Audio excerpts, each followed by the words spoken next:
Okay, so I am in the middle of South Lake and it's time to Periscope, so here we go.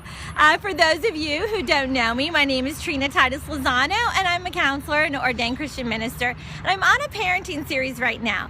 And I wanted to talk specifically today about attachment parenting. Oh, thank you, Susan. There's my website, TrinaTitusLozano.com, for past Periscopes. You can go there and find the links to my YouTube. So this is a very popular parenting style right now, and I love most things about attachment parenting. So I'm just going to give you my personal opinion about attachment parenting and what I love about it. The things that I love about attachment parenting is the idea behind the relational bonding. I love that there's a real commitment to the relationship and the bonding between the parents and the child. Hi, Mom from Brazil. So good to have you joining me all the way from over there. Okay, so here's the foundation. The birth bonding, which I love, natural childbirth and having that skin-to-skin contact right after the birth, breastfeeding, baby wearing. All of these things are foundations to attachment parenting style, which I love, love, love. There is nothing better than having a really strong parent-child relationship. But the last foundation, bed sharing, I don't like. I don't like bed sharing, and I'm going to tell you why. Now, this is my personal opinion, which is, of course, as a result of my own experiences. And this is not to be in a great debate, so I don't want anyone to debate me about this. I just want you to hear me out, okay? Just hear me out. Okay, Mom, just hear me out, Mom. We don't want to create a ton of controversy here. But this is very popular, and the reason why the bed sharing is problematic is because in the long term, it's not going to work. Now, just let me tell you something from a counselor's perspective. I had a client that was 21 years old, and she had been very traumatized by bed sharing. And I'll tell you why. Because never did her parents transition her into not bed sharing. So what happened is there's my mom giving y'all advice whether you want it or not. But let me just stick with what I'm trying to tell y'all here. So stick with me, don't tune out, even though I know this is a big deal with attachment parenting, because I like a lot of attachment parenting, but stick with me here. So now we want a strong relational bond with our children. That is very important, very, very, very important to have this strong relational bond. However, at some point, your child will have to be trained to sleep on their own. So this 21-year-old adult in my office having serious problems. Well, a lot of her problems stem from bed sharing. As she got into her preteen years, her 12 years old, as she got to be a preteen, her parents divorced, okay? So her parents divorced, and when she would be with her mom, she continued sleeping with her mom. When she was with her dad, she continued sleeping with her dad. Okay, so now she's a 12-year-old, and then she goes through her teen years sleeping with her dad. Well, she knows instinctively this is weird. This is weird. I'm sleeping with my dad. But it didn't seem weird, and he told her it wasn't weird because she had been doing it her whole life. Now, he did not molest her. He did not inappropriately molest her, but he would cuddle with her. Well, cuddles are important. But when it's nighttime and you're at this point, she's a teenager, she's not wearing her bra at night, so, she's in her pajamas. All that is very normal. You sleep with pajamas on. However, you're not supposed to be sleeping with your dad as a teenager. But let's go back in time. But it was okay as a preteen. It was okay as when you're, 8, 9, 10, 11 years old. It's okay when you're 5, 6, 7, 8 years old. Well, but what happened was her parents never, ever transitioned her. So, whenever you're training your kids, which is the key job of a parent, is to train your kids. And honestly, y'all, you're raising them to leave. You're raising them to become independent. So you don't want them to be dependent on you to sleep. Well, then you're also training yourself that you become dependent on them to sleep. And it's not right. So what I want you to do is consider the fact that bonding is fabulous when they're babies. So if you have that newborn with you, and the newborn is nursing, and you're nursing so much and you're bonding, and so you don't want to have to get out of bed to feed your baby, that's okay. But for a very short period of time, once they get out of that newborn phase, you need to lay them down in their bed. They need to have a good night's sleep.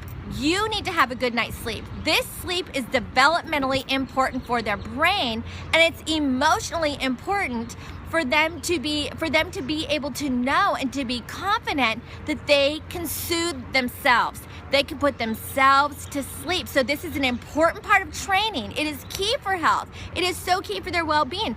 But you know what? Keep the loving, bonding, nurturing element there where you're tucking them in. Even, I used to lay by my kids and cuddle with my kids.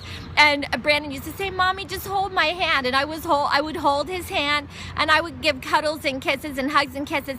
And then you say, okay, night-night time, and then you get up and you go out and you walk away and you assure them, I love you so much. I am confident that you're going to be able to fall asleep. And then I would tell my kids, I'm not tired. I would say, you know what? Just lay there, breathe deeply, and relax, and just close your eyes and just think about heaven, think about wonderful things. You're sleep training your toddler. Oh, it is so worth it, because then you get your bed back. Your marriage can be priority. Okay, now another client story. So I had a client recently, about a month ago, and she wrote out her life history, and I told her to include her sexual history in this. So as she's writing this, she saw her parents. I know I have kids that watch my Periscope sometimes, so I'll be careful. She saw her parents doing what married people do. And so they thought she was sleeping. She wasn't. So she saw them doing this, okay? So this was very traumatic, because then you begin to be sexualized at a very young age. Well, then there's other times, and she saw her parents doing the marital act, many times throughout her childhood. I was astonished how many times she would just walk in on them. I'm like, what? Why would their door not be closed and locked? My door was always closed and locked. And then my husband and I had personal time together. If the kids got up in the middle of the night, or if they needed something, you know what? They would knock on the door. Or when we were done with our couple time, I would unlock the door and sleep with the door open. But it is important for your kids to know that it is their personal responsibility to just be able to relax themselves, to put themselves asleep, to self-soothe. So you want to train them to self-soothe. You've got to train them to self-soothe. It is in their own best interest to learn to self-soothe. Not without your bonding, not without your empathy, not without your cuddles, but they've got to be trained that. And the earlier you do it, the easier it is to do, because it becomes their pattern, it becomes their routine. So when their pattern and their routine becomes overly attached to you at nighttime, then no one's getting the good night's sleep that they need. Now, here's another thing that really confuses me in Dr. Sears' book about attachment parenting, is he says if you are well attached at night by co-sleeping and bed sharing, then when you go to work and your kids are in daycare, that they won't miss you so badly. Well, I say the exact opposite. I say, no, let them get a good night's sleep in their own bed. You get a good night's sleep in your own bed, and then be there to attach and bond with them all day, every day, during their awake hours. Be there. Don't put them in daycare.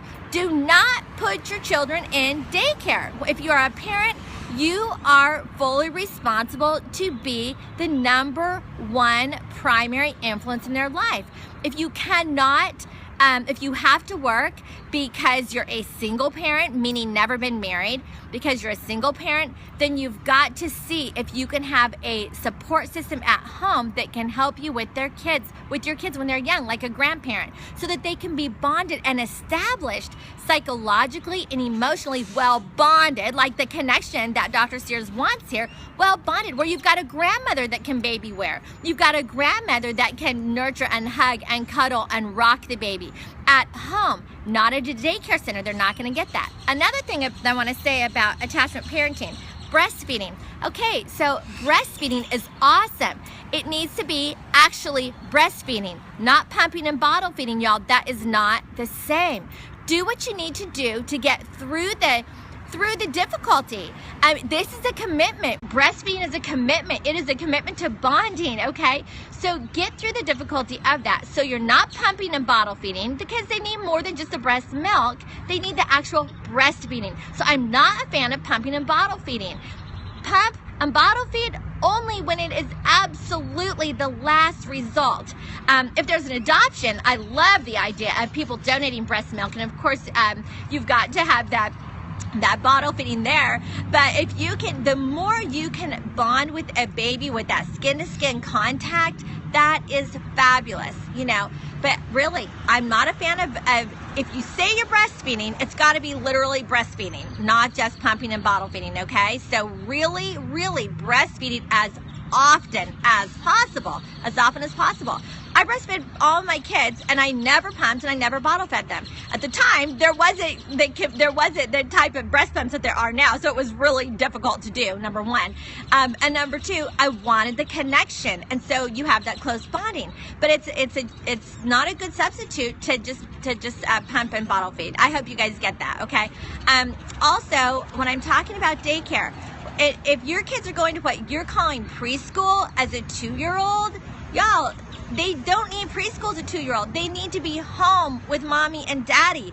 That's where the separation is difficult. They shouldn't be gone from you, for more than 3 hours at a time. You know, that is it. You know, that's it. They need to be with you. That's the point of the bonding. That's the point. So if you're doing attachment parenting, but yet you're leaving your kids for long periods of time in quote unquote preschool or whatever, you're missing the point of attachment parenting. Attachment parenting is all about the bond, and to do that you've got to be there. And I don't just mean be there in the middle of the night while they're asleep in your bed. I mean be there during the day.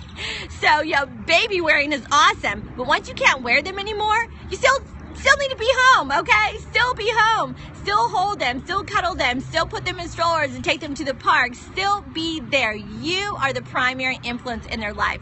So that's the part I love about attachment parenting, and that's the only one little element that I disagree with, just because when you get on that path, it doesn't take you to the place that you want to go, ultimately. So keep the relational part of it, but train them how to sleep in their own bed. You'll be glad you did. I'll be talking more about different parenting styles tonight at 9 o'clock, and I do Periscope with you every day at noon and 9. And most of all, get to know your child. See what they need. Listen to their cues. Also, while you keep in mind that you know what's in their best interest, okay? God bless you guys. Continue to exist to nurture the relationships with your children. Bye-bye.